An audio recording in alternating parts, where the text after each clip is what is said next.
What's going on, family? This is Scrapbook Boxing Museum of the Forgotten Fisticuffs series. I want to take a look at Cornelius Clisby, better known as Neil Clisby. Very good fighter. He was born July 26, 1903 in Los Angeles, California. He died March 2nd, 1965 in Los Angeles, California. Now, Neil Clisby stood 5 foot 10 and a half inches, and he weighed 187 to 198 and a half pounds. He was managed by Tom Jones. Clisby was a golfer caddy, and he was a reformed college bad boy. He was the son of Amos and Ella Clisby. They were originally from Alabama, but the Clisby's mom passed away when he was a young boy. His father passed away from working hard as a street sweeper. Clisby was one of 9 children. Cornelius became a problem as a young man when he hung out with a group of thugs, and they would eventually burn down an abandoned building. Little did they know, it would bring down the entire neighborhood. And the entire block would be set on fire. Now, Clisby was caught and charged with arson, and he was sent to Winter Reform School. Now, this reminds me of Mike Tyson. Mike Tyson has been arrested as a young man several times, and he went to C-74, which is Rikers Island for young boys. They couldn't handle him there, so then they sent him eventually to Spofford. And then after Spofford, he went to Triumph.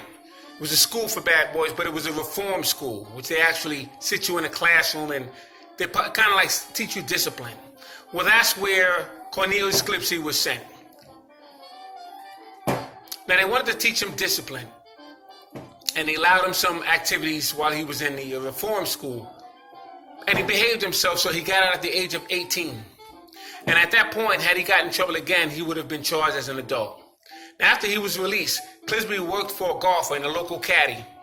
Neil Clisby first began fighting as an amateur around 1921, along with a well-physique and gifted talent of fisticuffs. They thought that he would become a very good boxer. He developed a reputation around San Bernardino, California, on opponents such as Vic Alexander and Long Tom Hawkins.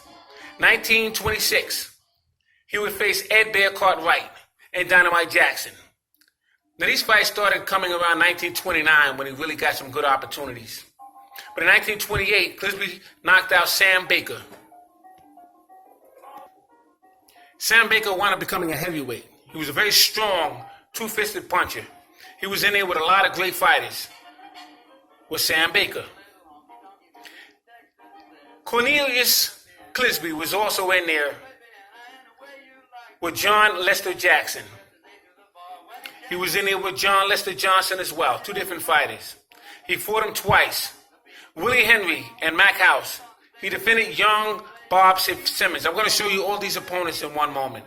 Future heavyweight contender, 2-ton Tony Galento. And he would face Primo Carnera, Cecil Seal Harris, as well as George Godfrey. Let's take a look at some of these opponents.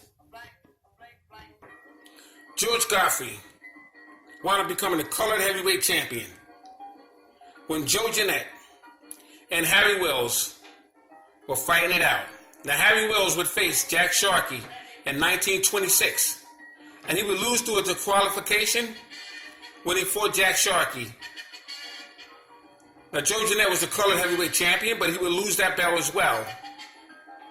I don't know why that rule was in place, but when he lost to Sharkey, he also lost the colored heavyweight championship belt. And that belt went directly to George Godfrey.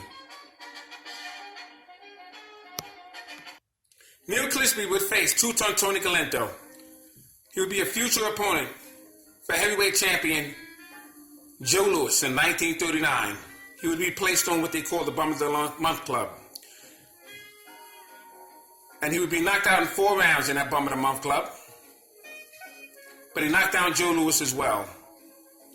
2-ton Tony Galento from Newark, New Jersey.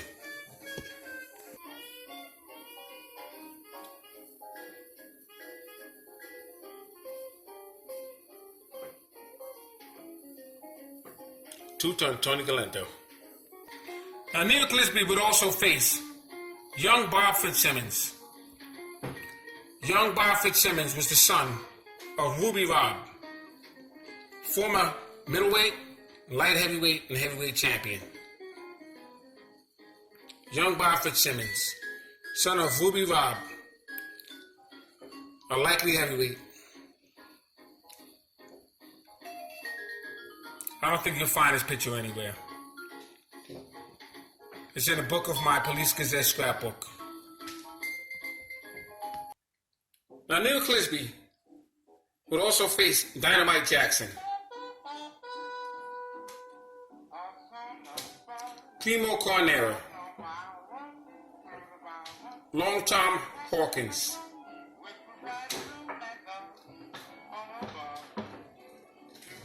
he would fight Cecil Seal Harris. I'm going to show you him. The rest of the fighters, I have them in other books. I'm just not in the mood to get them right now, but in time I'll show you. But Neil Clisby was some fighter.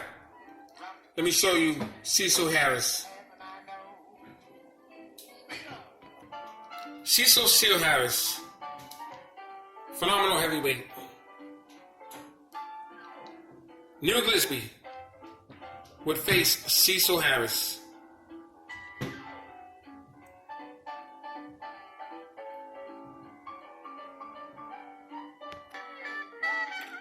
So this is Cecil Harris, opponent, Neil Clisby. Neil Clisby was some fighter. I just wanted to touch on his career. And I told you once before, all of these fighters that I show you come from my personal collection. I don't have any editing. I don't scan anything from the computers. You get it raw and uncut from me. This is Scrapbook Boxing Museum of the Forgotten Fisticuffs series. So thanks for hanging in there with me. This is Scrapbook Boxing Museum of the Forgotten Fisticuffs series, stating all great fighters and all great fighters will never be forgotten on my channel. Salute to Neil Clisby, African-American fighter from the 1920s that really didn't get a break. He was thrown in sometimes as opponents, but he really was a very, very good fighter. So I just wanted to show you Neil Clisby. Salute to my subscribers. Salute to these outstanding fights and fighters. Scrapbook Boxing Museum of the Forgotten Fisticuffs series. Hope you appreciate my collection. You're not going to find this anywhere else. Salute.